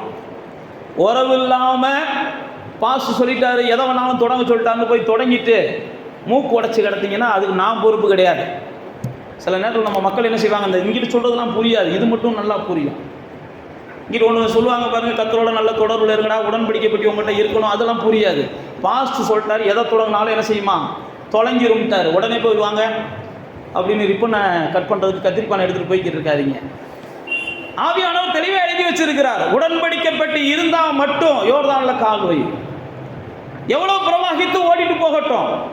அந்த பிரவாகித்து ஓடுகிற, கரை புரண்டு ஓடுகிற அந்த யோர்தான் பைபிளில் போட்டு உடன்படிக்கை பெட்டியோட காலை வைத்த உடனே அப்படியே நின்று வச்சான். தண்ணி மேலே இருந்து அப்படியே வர்றது அப்படியே மேலே நிற்கிதான், கீழே இருந்து ஓடுறது அப்படியே நிற்கிதான். இவங்க என்ன செஞ்சாங்களாம்? கடந்து போனாங்கன்னு பைபிளில் போட்டு. அப்போ தேவ பிள்ளைகளே, தேவன் உன்னை செய்ய சொல்கிறார் உங்கள் வளர்ச்சிக்காக, தேவன் உன்னை செய்ய சொல்கிறார் உங்கள் வெற்றிக்காக, தேவன் உங்களை செய்ய சொல்கிறார் ஒரு விருத்திக்கு ஆசீர்வாதத்துக்காக அப்படின்னா, தேவன் செய்ய சொல்லுகிறது எல்லா நேரமும் நமக்கு சாதகமாக இருக்காது. எல்லா நேரமும் சாதகமாக இருக்காது. தேவன் செய்ய சொல்கிறப்ப நமக்கு உள்ளுக்குள்ள ஒரு பயம் ஏற்படத்தான் செய்யும். பயம் ஏற்பட்டாலும் ஆண்டவரே என்னை பலப்படுத்துங்கப்பா அப்படின்ற எண்ணத்தில் நானும் நீங்களும் மாறிடணும். யோசபாத் ராஜாவை பார்த்து எலிசா சொல்லுவான், தண்ணி இல்லாமல் எல்லாரும் சாக போகிறாங்க, தண்ணி இல்லாமல் எல்லாரும் சாக போகிறாங்க. யோசபாத்தை பார்த்து எலிசா சொல்லுவான், ஒன்றும் இல்லைப்பா, நீங்கள் என்ன செய்யுங்க, வாய்க்காலை வெட்டுங்க. உங்களுக்கு எங்கே தண்ணி வேணும்னு நினைக்கிறீங்களோ அங்கே என்ன செய்யுங்க, வாய்க்காலை வெட்டுங்க, பள்ளத்தை வெட்டுங்க. எந்த இடத்துல உங்களுக்கு தண்ணி வேணும்? அப்போ தான் எப்படி வாய்க்காலை வெட்டு பள்ளத்தை வெட்டுன்னு சொல்கிறிய, எப்படி இது அப்படின்லாம் யோசபாத்து நினைக்கல. நீங்கள் வாசித்து பார்த்தீங்கன்னா எலிசா சொல்வார், காற்றும் வராது மழையும் வராது, ஆனால் வாய்க்கால் என்ன செய்யும், தண்ணி மட்டும் வரும்டாம்பாரு. சில நேரத்தில் தேவன் சொல்லுகிற செயல்கள் நம்முடைய வாழ்க்கையில் நம்மளை பல வகையில் என்ன செய்யும், பயப்பட வைக்கும், அல்லது யோசிக்க வைக்கும். ஆனால் தேவன் சொல்லிட்டாருன்னா கண்ணை மூடிக்கிட்டு என்ன செஞ்சிடணும், வாய்க்காலை வெட்டிடும். கண்ணை மூடிக்கிட்டு அந்த சாரி பார்த்து விதவை செஞ்சாங்க பாருங்க. எலிசா சொல்கிறான், டே ஒரு அடை தான் இருக்குது, சுட்டுட்டு நானும் என் பிள்ளையும் சாக போகிறோம். எலிசா சொல்லுவான். அப்போ எலிசா என்ன செய்வார், அதில் முததை எனக்கு சுட்டு கொண்டு போவான். அதுக்கப்புறம் நீ வாழ்நாளெல்லாம் சாப்பிட்டு கொண்டே இருக்கிறதுக்கான ஆசீர்வாதம் கிடைக்கும்ன்றார். அந்த அம்மாவுக்கு அவ்வளோ நம்பிக்கை எலிசா மேலே. பாருங்கள், அந்த இடத்துல நம்மளாக இருந்தால் கூட யாருனே தெரியாத ஒரு காட்டு பையன் பைபிளில் போட்டுருக்கு, வெட்டுக்கிளியும் காட்டு தேனும் தான் அவனுக்கு உணவு. அவன் உடுத்திருந்த உடை ஏதோ தொழி உடை மாதிரி தான் இருந்துச்சு. அப்படி தான் சரித்திர ஆசிரியர்கள் சொல்கிறாங்க. காட்டு பையன் மாதிரி தான் இருந்திருப்பான். யார்? எலியா. அவன் திடீர்னு வீட்டுக்குள்ளே வர்றான், அடை எனக்கு சுட்டு கொடு. ஏன் நான் உங்களுக்கு சொல்லுகிறேன்னா, சில நேரத்தில் நமக்கு பயமுறுத்துற மாதிரி சூழ்நிலைகள் இருக்கும். ஆனால் கர்த்தருடைய வார்த்தை என்னவோ அதை என்ன செஞ்சாகணும். எலிசாவின் நாட்களில் ராஜா என்ன செய்கிறாரு, எப்பா பஞ்சம் ஓவர் ஆயிடுச்சு, ஒருத்தன் பிள்ளைகளை சமைச்சு சாப்பிட்றான் பஞ்சத்தில். கவனிக்கிறீங்களா? பிள்ளைகளை சமைச்சு சாப்பிட்றாங்க, பஞ்சம் ஓவர் ஆயிடுச்சு. அப்போ எலிசா என்ன செய்கிறான், இதெல்லாம் தேவனை தேடணும் நீங்கன்றதுக்காக தேவனை அனுபவிச்ச பஞ்சம்னான்னு உட்காந்துருக்கான். அப்போ அந்த தேசத்து ராஜா எலிசாட்ட என்ன செய்கிறான், வேலையாட்கள் அனுப்பி விடுறான். என்னன்னு போய் கேளுங்கடா, ஏன்டா இப்படி நடக்குது, எலிசாவை என்ன செய்யுங்க, கூப்பிட்டு வாங்கடான்ற மாதிரி.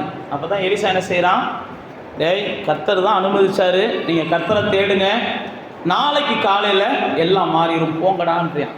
கவனிச்சிங்களா? அந்த 2 ராஜாக்களின் புஸ்தகத்தில் இருக்கும்.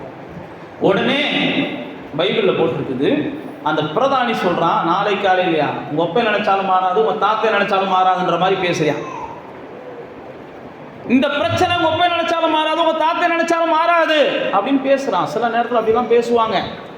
ஏண்டா இவ்வளவு தூரம் கொடூரமாக இருக்குது, நீ வாட்டுக்கு என்ன செய்ய, நாளைக்கு மாறிடும் போன்ற, இன்னைக்கு மாறிடும் போன்ற அப்படின்லாம் எலிசாவை கேள்வி கேட்டாங்க. அப்போ தான் எலிசா சொன்னான், ஆறும் நீயும் பார்ப்ப நானும் பார்ப்பேன், ஆனால் நீ என்ன செய்ய மாட்ட, அனுபவிக்க மாட்ட, செத்து போவடான்றியான். சில நேரத்தில் இப்படிப்பட்ட சூழ்நிலைகள்லாம் வரும்போது கூட நானும் நீங்களும் என்ன செய்யணும், விசுவாசமாக இருக்கணும், பயப்படவே கூடாது. பயம் நம்முடைய வாழ்க்கையின் வளர்ச்சியை தடுக்கும், பயம் நம்முடைய விசுவாசத்தை முடக்கும், பயம் நம்முடைய வாழ்க்கையில் அடுத்தடுத்து நம்ம முன்னேற வேண்டிய காரியங்களுக்கு முட்டுக்கட்டை போடும். நீங்கள் வளரணும்னு நினச்சிட்டிங்கன்னா ஆண்டவருடைய வார்த்தையை நீங்கள் கேட்கக்கூடாத அளவுக்கு, ஆண்டவருடைய வார்த்தைக்கு நீங்கள் கீழ்ப்படியக்கூடாத அளவுக்கு சில நேரத்தில் உங்களுக்கு சூழ்நிலைகள் வரும். ஆனால் நீங்களும் நானும் என்ன சூழ்நிலை வரட்டும், என் ஆண்டவர் சொல்லிட்டார், அவ்வளோதான், என் ஆண்டவர் சொல்லிட்டார், நான் செய்வேன், செய்யுங்க, கண்டிப்பாக ஒரு பெரிய வெற்றியை பார்ப்பீங்க, தீராத பிரச்சனைகள் தீர்றதை நீங்கள் பார்ப்பீங்க. நான் கடைசியாக ஒரு சம்பவத்தை சொல்லிவிட்டு, இதே எலிசாவின் வாழ்க்கையில் நடந்த சில பல அதிசயங்கள் இருக்குது. அதில் ஒன்று தான் அந்த கடன்கார பெண்மணி, என் பிள்ளைகளெல்லாம் என்ன செஞ்சுட்டாங்க, பிடிச்சிட்டு போயிட்டாங்க அப்படின்ட்டு வருவாங்க. என் பிள்ளைகள்லாம் அடிமையாக போயிட்டாங்க, கடன் கட்ட எங்களுக்கு நாதி இல்லை, என் புருஷனை செத்து போயிட்டான். அப்போ தான் அவர் சொல்லுவார், உங்கள்கிட்ட என்னமா இருக்குது, என்கிட்ட என்ன தான் இருக்குது, அப்போ தான் அவர் சொல்லுவார், அந்த எண்ணெயை கொண்டு போ, வீட்டுக்குள்ளே போ, உன்கிட்ட பாத்திரத்தெல்லாம் வாங்கி அந்த எண்ணெயெல்லாம் என்ன செய்ய ஊற்றி. பைபிளில் போட்டிருக்குது. அந்த அம்மா என்ன செஞ்சாங்க, கொஞ்சம் கூட சந்தேகப்படலை. எண்ணெயெல்லாம் ஊற்றுனாங்க. எண்ணெயெல்லாம் ஊற்றிட்டு அதுக்கப்புறமும் வந்து கேட்குறாங்க என்ன செய்ய. அப்போ தான் எலிசா சொல்லுகிறாரு, அதை விற்று என்ன செய்ய, கடன் அடைச்சிக்கோ, மீந்ததை வச்சு குடும்பம் நடத்திக்கோன்றார். நல்லா தெரிந்து கொள்ளுங்க, நம்முடைய தேவன் நம்முடைய வாழ்வுக்கு கடனிலிருந்து நம்ம வெளியேறுவதற்கும் அவரால் வாசல்களை உருவாக்க முடியும். எந்த பிரச்சனையிலேருந்து நம்ம வெளியேறதுக்கும் அவரால் வாசலை உருவாக்க முடியும். ஆனால் நானும் நீங்களும் செய்ய வேண்டியதெல்லாம், அவர் என்ன சொல்லுகிறார், இந்த பிரச்சனை மாறுறதுக்கு, இந்த கடன் மாறுவதற்கு என்ன சொல்லுகிறார், இந்த வியாதி மாறுறதுக்கு என்ன சொல்லுகிறார், இந்த சூழ்நிலை மாறுகிறதுக்கு அவர் என்ன சொல்லுகிறார் அப்படின்னு நீங்கள் போனீங்கன்னா, அவர் சொல்லுகிறது ஒருவேளை நீங்கள் கேட்கக்கூடாத அளவுக்கு கடினமானதாக கூட இருக்கலாம், உங்களால் ஏற்றுக்கொள்ள முடியாததாக கூட இருக்கலாம். ஆனால் அவர் மேலே நம்பிக்கை வச்சு நீங்கள் செயல்பட ஆரம்பிச்சிட்டிங்கன்னா உங்களுடைய வாழ்வுக்கு அங்கே ஒரு பெரிய திருப்பு முனை ஏற்படும். ஒரே ஒரு அதிசயம் உங்களை எங்கேயோ ஒரு உச்சத்துக்கு கொண்டு போயிடும். ஒரே ஒரு அதிசயம் உங்கள் வாழ்க்கையில் எல்லாத்தையும் தலைகளாக மாற்றிடும்.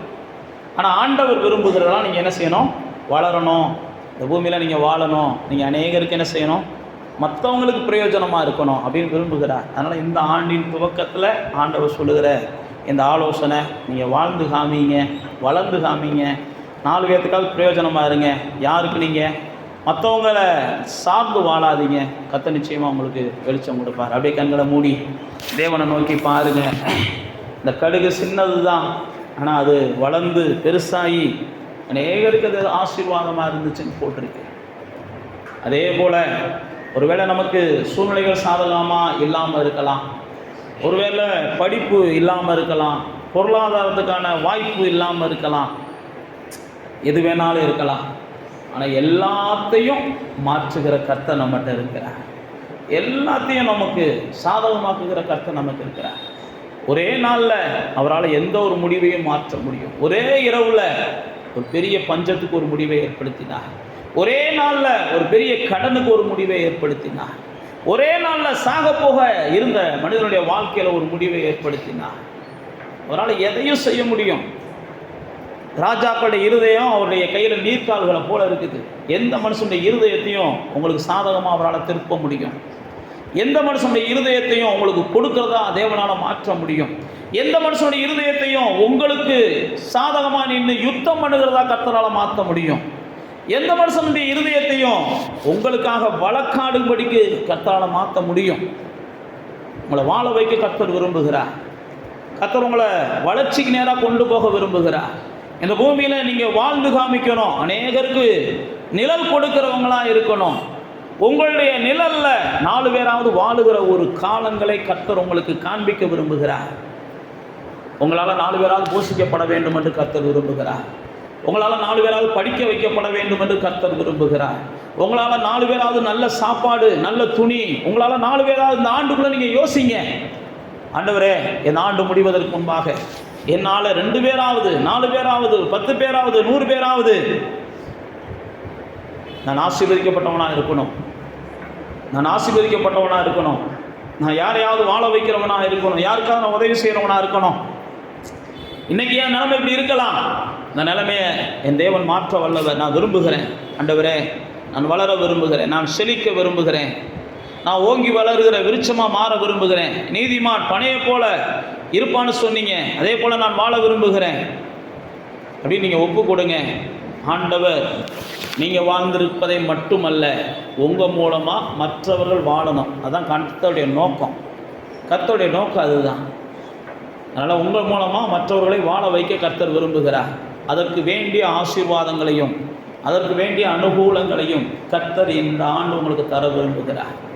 நீங்கள் செய்ய வேண்டியதெல்லாம் செடியாகி அவரோடு கூட இணைந்துருங்க.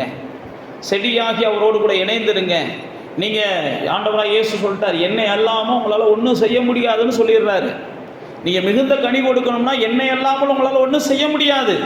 நீங்கள் ஆண்டவர் அறியாதவர்களாக இருந்தீங்கன்னா உங்களுக்கு எத்தனையோ வழிகள் இருக்குது. ஆண்டவர் அறிஞ்சிட்டிங்கன்னா உங்களுக்கு ஒரே வழி இயேசு மட்டும்தான்.